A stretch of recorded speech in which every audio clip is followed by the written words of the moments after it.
Buenos días, televidentes. Nuestra organización Revolución de la Evaluación acaba de dar un gran salto a la televisión después de nuestro exitoso podcast y estaremos cada lunes y viernes en el canal número 3. Bueno, hoy queremos focalizar este primer programa en las diversidades que podemos encontrar a la hora de evaluar y en cómo éstas pueden afectar a la evaluación. Además de hablar sobre la relación que puede darse con el código deontológico que tienen todos los psicólogos para actuar de manera ética y el cual está regulado por el Colegio de Psicólogos. Por ello, hoy hablaremos con Pilar, neuropsicóloga y psicóloga clínica, especialista en migraciones, además de nuestros grandiosos colaboradores evaluadores. Para empezar, hemos querido simular una negligencia que denunciaste al colegio el año pasado, ¿verdad, Pilar? Efectivamente, Laura, hablamos de una menor de 7 años. Le encomendaron este caso a mi ex compañero y ella era una joven migrante que presuntamente fue víctima de un abuso sexual por parte de su tío. La madre denunció a este y el juez encomendó a mi compañero, neuropsicólogo jurídico, evaluar tanto a él como a la joven. Los estudios muestran que dentro de las alteraciones de los niños abusados encontramos un deterioro en diferentes funciones ejecutivas, dentro de ellas el control inhibitorio. Ella no lo comprendía y mi compañero actuó de manera inadecuada. Pero para que lo veáis un poco mejor, os presento el vídeo donde podemos ver un pequeño tramo y si os parece comentamos las faltas que encontremos. Insertemos vídeo. ¿Sabes por qué estás aquí hoy? Si hay algo que te inquieta, tengo entendido que tienes problemas en la escuela, ¿quieres comunicarme algo al respecto? No, la scuola non è un problema. A mí me piace andare, pero ¿cómo si dice? No te preocupes si no te salen los términos, pero si hay algún dilema personal tuyo que quieres comunicarme, es importante que lo sepas, estoy aquí para ello. No, tengo vergüenza. Tú eres un maschio come mio zio. Es importante que me hables sobre tus problemas o la dilemática que estás teniendo en el momento para que te pueda entender y poder tratarlo. Es que no entiendo qué significa zio ni... No, basta. ¿Dónde está mi mamá? No quiero hablar contigo. Vale. Posteriormente le vamos a realizar a Dileta un test de Stroop. Flores y Elsrolski explican que la inhibición es una de las funciones más importantes dentro de los mecanismos neurales para tener en cuenta y poder controlar los procesos cognitivos tales como la atención y la memoria. De esta manera se seleccionan los ámbitos o procesos deseados y se dejan a un lado las conductas impulsivas y se declinan, por lo tanto, las conductas indeseadas y se facilita la activación de las respuestas que sí son adecuadas y sí queremos reforzar. ¿Primeras impresiones? Quiero empezar yo, Pilar. Lo primero, darte las gracias por cumplir de manera tajante nuestro código deontológico y denunciar la situación. No sé si nuestro público conoce el artículo 8, donde todos los profesionales estamos obligados a denunciar prácticas que ponen en peligro los derechos humanos. Es difícil si en ocasiones tener relación con tu compañero, pero el bienestar del paciente es lo primero. Es palpable, ¿no?, la falta de bidireccionalidad que ha habido en la entrevista, cómo nos ha dado el rapport, la alianza terapéutica. Al final esta chiquilla no va a poder entablar un vínculo que le permita seguir el procedimiento bueno de la evaluación. Pero, por un lado, a diferencia de los test, sí que hemos podido tener cierta información que no podríamos haber obtenido con ellos. Por ejemplo, el contacto que ha tenido por ser del género masculino, eso no se hubiese quedado reflejado en un test. Entonces yo creo que la entrevista, aunque esté hecha mal el tema de la evaluación, nos ha dado esa información sobre ella, la información, la comunicación no verbal, al final lo hemos podido tener aquí, que no lo hubiésemos podido tener de otra forma. Vale, bueno, a los demás profesionales, ¿qué diversidades podemos encontrar aquí, en este vídeo? Pues desde mi punto de vista podemos presenciar muchas variables a considerar, entre ellas la edad, y tenemos que tener en cuenta que estamos ante una menor y que el profesional no adapta su lenguaje ni su comunicación verbal a la edad de la entrevistada. Hay que considerar una relación de asimetría entre ambos. Mi compañero claramente no la tuvo en cuenta. Además, el hecho de ser migrante, podemos encontrar diferencias en cuanto a la cultura, el lenguaje incluso y el nivel educativo. Además de lo que ya ha comentado Pilar, creo que si pensamos más allá desde este pequeño tramo de entrevista, estarían muchas más variables.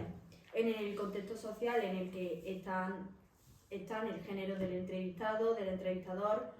En el ejemplo del vídeo que hemos visto, claramente se ve como la entrevistada no está cómoda con el entrevistador. Muy bien. Y bueno, pensando a futuro, ¿cómo creéis que estas diversidades pueden afectar a la hora de evaluar? Bueno, en primer lugar, nos hace ver la necesidad de pruebas neuropsicológicas transculturales y la necesidad de reforzar en estos casos el sistema de salud pública. Estas actúan como barreras para determinar la validez de la evaluación y bueno, no logro entender cómo no puede estar un traductor con ella ni por qué no se ha realizado una prueba transcultural. Estamos hablando de una menor que viene de otro país y no conoce nuestro idioma muy bien. Laura, y no te olvides de la falta de familiaridad. No estás familiarizada con el contexto ni con la cultura. No te olvides del nivel educativo. Te lo pido por favor, porque puede que esta sea una variable a considerar y que los resultados sean dispares por ello. Además, veo al entrevistador con una actitud muy sumisa, algo que yo personalmente no la tendría. Perdona David, pero no considero que el nivel educativo en este caso sea de especial importancia. No entiendo dónde saca esta fuente. Mira, a mí así no me vas a hablar, eso va a empezar. Y segundo, te lo puedo demostrar en los artículos que hay sobre los investigadores de la UE15, de la Unión Europea. Ahí tengo la fuente, aquí la tengo. Bueno chicos, no es cuestión de enfadarnos. Entre nosotros, al igual que recopia Sí, el artículo 12, de los principios generales de nuestro código deontológico. Vamos a ser cautos y prudentes con nuestro Totalmente, Candela, gracias. Y bueno, para calmar un poco el ambiente, vamos a otra cosa. Pilar, ¿tú crees que hay avances en este aspecto? ¿Se hacen cosas diferentes en cuanto al aspecto neurológico, neuropsicológico, como al de migraciones? Bueno, yo estoy de acuerdo con mis compañeros. Creo que tenemos que ser sensibles tanto con la edad y también es importante estar al día con la literatura. Por un lado, no se muestran tantas malas praxis como esta y que por suerte estamos trabajando cada vez más en que sean menos los casos en los que se cometen errores como hemos visto en esta entrevista. Por otro lado, creo que la evidencia claramente muestra que tenemos que corregir los fallos que siguen habiendo y, por ejemplo, que es mejor que tengamos en la entrevista a traductores formales que a traductores informales. Es decir, mejor tener profesionales que familiares. Además de lo ya dicho, ¿alguien podría dar ejemplos concretos sobre los avances con los que estamos contando hoy en día? Bueno, yo coincido con mi compañera, ya que tenemos que ser sensibles teniendo en cuenta un elemento clave como es su edad y todo lo que ello supone. Mínimamente tratarle con delicadeza, al igual que estar al día de la literatura previa y evitar los posibles prejuicios que puedan surgir. Creo con firmeza que, por otro lado, se están estandarizando mejor las pruebas, véase las pruebas rudas y CNTV. Se han avanzado mucho en las pruebas con respecto a la transculturalidad en pruebas vinculadas con la memoria, pero por otro lado hay mucho trabajo con la cognición social. Ahora una profesional italiana va a hablarnos sobre los avances en la evaluación. Vamos a conectarnos con ella en directo. Hola, buenos días. Sí, exactamente como has dicho tú, ha habido una evolución con respecto al pasado en la evaluación psicológica y por eso hoy estamos en la isla de Ellis, donde llegaron a principios del siglo XX inmigrantes de toda la Unión Europea y fueron sometidos a una evaluación psicofísica para ver si eran idóneos a vivir en América.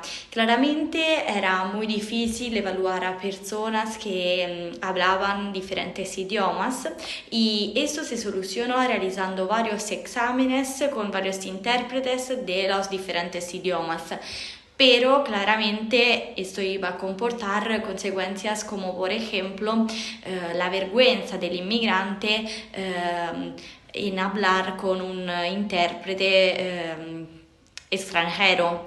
Y otra dificultad que se encontró fue puramente cultural.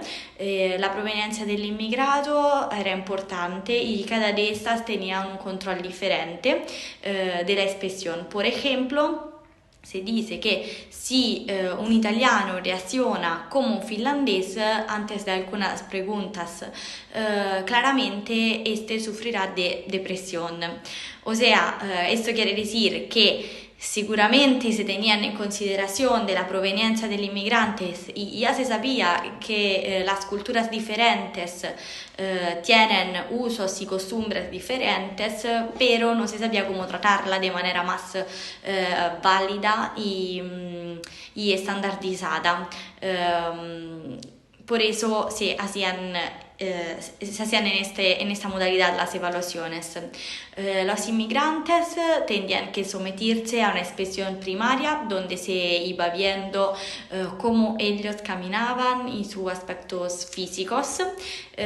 Y pensáis que también los niños a los 2 años se ponían en el suelo y se dejaban caminar, porque también los niños de los 2 años tenían que ser evaluados. Y el objetivo era de buscar encontrar todos los defectos mentales y físicos del inmigrado con una sola mirada. Y muchos inmigrantes desatentos o con aspecto de estúpidos se ponían debajo de una evaluación más cerrada, venían interrogados por un médico en varios idiomas sobre su edad, su destino y su nacionalidad. Los inmigrantes que eran delgados y de constitución incierta eran detenidos, mientras que el oficial llegaba a la conclusión de si se debería detenerlos para realizar exámenes físicos adicionales o no. Y en este caso se llegaba al juicio simplemente poniendo las manos sobre la espalda y el pecho para ver y para tener una idea del grosor del pecho. Este método es claramente para nada objetivo y para nada fiable y válido. El extranjero, tras pasar el examen del primer médico, se dirige al final de la fila, donde es rápidamente inspeccionado de un otro médico oculista que iba a controlar los detalles de los ojos, como por ejemplo si los inmigrantes estuvieron ciegos.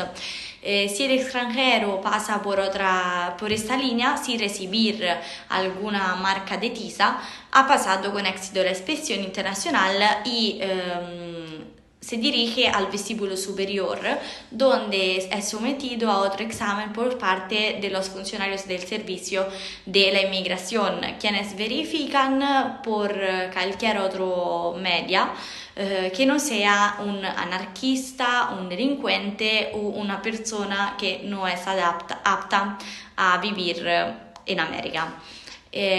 Mientras los individuos marcados con tiza deben someterse a un segundo examen más exhaustivo en los pasillos del Servicio de Salud Pública y por eso vienen colocados en la sala de la mente.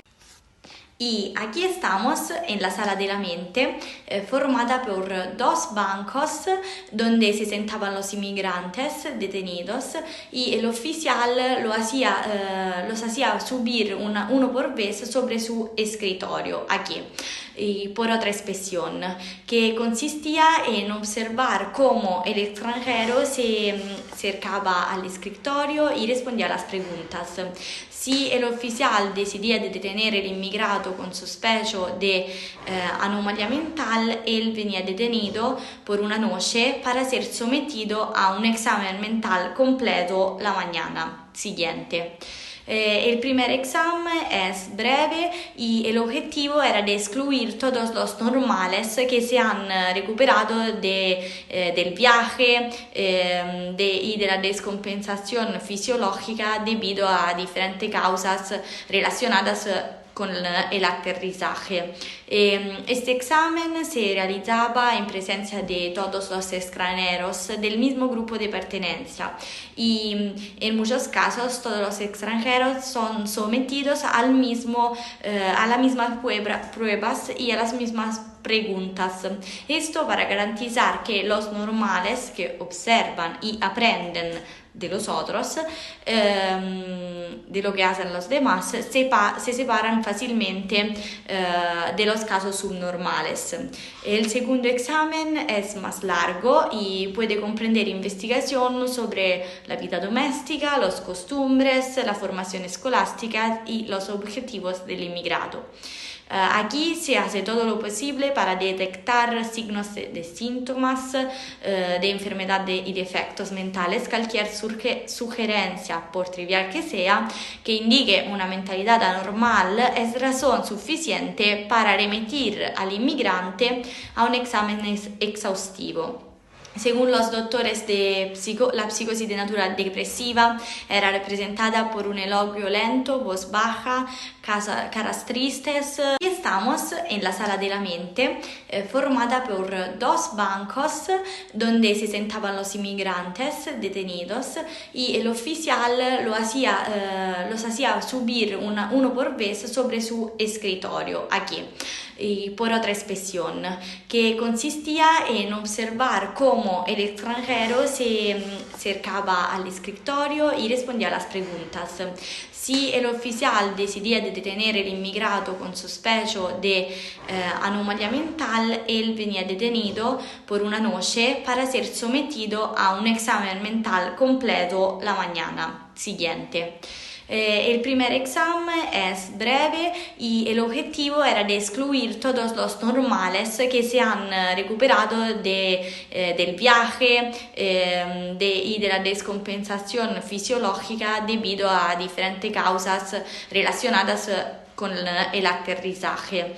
Este examen se realizaba en presencia de todos los extranjeros del mismo grupo de pertenencia, y en muchos casos todos los extranjeros son sometidos a las mismas pruebas y a las mismas preguntas. Esto para garantizar que los normales que observan y aprenden de los otros, de lo que hacen los demás, se separan fácilmente de los casos subnormales. El segundo examen es más largo y puede comprender investigación sobre la vida doméstica, las costumbres, la formación escolástica y los objetivos del inmigrado. Aquí se hace todo lo posible para detectar signos de síntomas de enfermedad y defectos mentales. Cualquier sugerencia, por trivial que sea, que indique una mentalidad anormal es razón suficiente para remitir al inmigrante a un examen exhaustivo. Según los doctores la psicosis de naturaleza depresiva era representada por un elogio lento, voz baja, caras tristes y ojos lacrimosos, dificultad de pensamientos, respuesta retrasada y retraso psicomotor. O sea, términos que no indican realmente una psicosis de naturaleza depresiva. Y esto confirma nuevamente que los métodos que ellos utilizaban no eran métodos válidos, estandarizados y fiables. Al final de esta ruta, claramente esta que venía hecha era una evaluación muy opinable, sin estandarizaciones y sin algún fundamento científicos. Las barreras culturales, sociales y lingüísticas eran superadas con métodos falaces y poco confiables o válidos. Aquí voy a dejar una fotografía del registro de los inmigrantes, y donde se escribían todos los nombres, los apellidos y la proveniencia del inmigrante. Y estas son algunas imágenes que hemos hecho dentro de la isla de Ellis con mis colaboradores, donde se pueden ver todos los inmigrantes que estuvieron en viaje para la América. Esta es otra fotografía que representa muchas mujeres inmigradas. Y esta es la última fotografía donde se ven todos los inmigrantes con sus maletas y sus objetos personales, con lo poco que habían podido traer con ellos en América. ¿Pero qué pasa? ¿Que nadie va a pensar en los niños? Candela, ¿qué te pasa? Lo que pasa es que no entiendo por qué aún no le hemos dado importancia que se merece al efecto de la edad. Y creo que es importantísimo que hagamos llegar a nuestros espectadores la importancia de este tema. No te entiendo, Candela. Yo sí, estamos hablando de la condición como migrante. Pero mi compañera quiere decir que a la hora de evaluar no tenemos en cuenta en muchas ocasiones la edad de la persona. Por ejemplo, se ha descubierto que las capacidades de procesamiento de información, incluida la velocidad y la eficacia del procesamiento, aumentan desde la niñez hasta la adolescencia. Y los adolescentes también demuestran un mejor desempeño en las tareas de toma de decisiones en comparación con los niños más pequeños.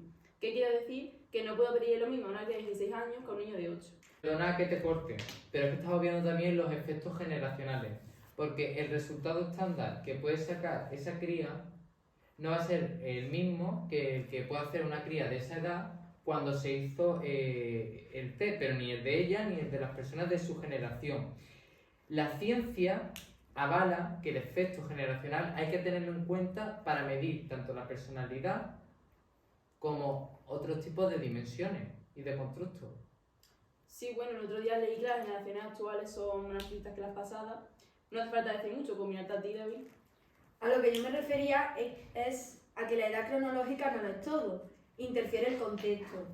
La concepción de lo que es un adulto ahora no es la misma que cuando se realizaron los instrumentos de evaluación.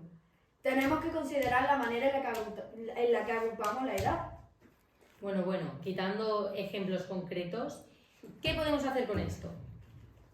Lo que yo haría sería seguir unos estándares para pruebas educativas y psicológicas y leerme bien el capítulo completo sobre la equidad en las pruebas y la cifra de edad entre las variables de diversidad que justifican las consideraciones de equidad, cosas que muchos profesionales no lo hacen. Actualmente existe evidencia bien documentada de que los efectos de la edad a medida de personalidad autoinformada, como el MMPI-2, esto es fundamental para la nueva formulación de pruebas novedosas que pueden tener en cuenta las barreras. Es cierto que es importantísimo. En mi caso, me he leído el libro de Trabajo del Sistema Integral, que proporciona normas separadas por edades para edades de 5 a 16 años y se utiliza un único conjunto de normas para edades de 17 años y mayores. Es incluso un nuevo sistema de evaluación del desempeño Ross-Charts. Mi labor era de informarme y no dejarme llevar por mis egos, como pueden hacer psicólogos jurídicos que se dejan llevar por primeras impresiones y benefician a quienes les contratan. Estoy de acuerdo, María. Yo como especialista puedo decirte que hay muchos profesionales con este tipo de sesgo o con los de confirmación. Solamente quieren confirmar sus creencias. Bueno, muy bien, pero no hemos hablado sobre este tema y me parece de esencial interés. ¿Sabéis más sobre este tipo de disciplina? Sí, a ver, yo puedo comentarlo, aunque más tiene que saber Pilar que es la profesional, pero en nuestra profesión es fundamental sobre todo tener en cuenta los sesgos, ¿no? En el caso de juicio, tomar conciencia y remediarlo. Es fundamental la parcialidad, tanto en el ámbito jurídico como neuropsicológico, para que no se muestre una evaluación como inválida. Se ha mejorado el tema de los sesgos, por ejemplo, con procedimientos ciegos. A mí no me recomiendan muchas veces saber sobre el caso, sobre si la persona que yo voy a evaluar ha tenido algún tipo de antecedente, porque eso puede hacer que mis creencias se vean de alguna manera ya enturbiadas. Luego también lo que estamos hablando en literatura es que muchas veces las personas, los psicólogos y las psicólogas, no queremos tomar conciencia de nuestro sesgo porque tenemos esa falsa ilusión de control y pensamos que lo que decimos es lo que tiene que hacerse sí o sí, que la otra persona es la que está equivocada y que nosotros, nuestro control, es el más acertado del mundo. Pero es cierto que tenemos que empezar a reeducarnos y a concienciarnos. Por ello, la literatura nos muestra cómo es importante tener en mente un escenario alternativo. Pensar, como ha sido el caso de esta niña, bueno, y yo evalúo al padre. Bueno, el padre ha abusado, pero ¿qué pasaría si el padre no ha abusado de ella? Ponerme en las dos tesituras para tener esa parte de imparcialidad. Y yo creo que no tengo más nada que decir. Sí, si yo evalúo al tío que supuestamente es un abusador, como en el caso anterior, yo me pondría en las dos situaciones hipotéticas. Una, pensar en un escenario en el que sí haya abusado y otra en el que no haya abusado de ella. Bueno, muchas gracias a todos los profesionales por dar vuestros puntos de vista en vuestros campos Y para todos nuestros oyentes, a modo de breve resumen, hemos podido ver que existen diversidades que dificultan la evaluación. Gracias al caso que hemos podido ver, donde se puede ver alguna de estas diversidades, y hemos tratado más de cerca el tema de la edad, las diferencias culturales y lingüísticas, entre otras. Con todo esto os invitamos a comentar en nuestro blog todas aquellas cosas que penséis que nos hayamos podido dejar atrás, y no podemos dejar de lado, antes de terminar, que a día de hoy estamos trabajando en mejorar todos estos errores y poco a poco conseguiremos adaptar las pruebas para que de cara al futuro sean lo más adaptadas posibles. Muchas gracias.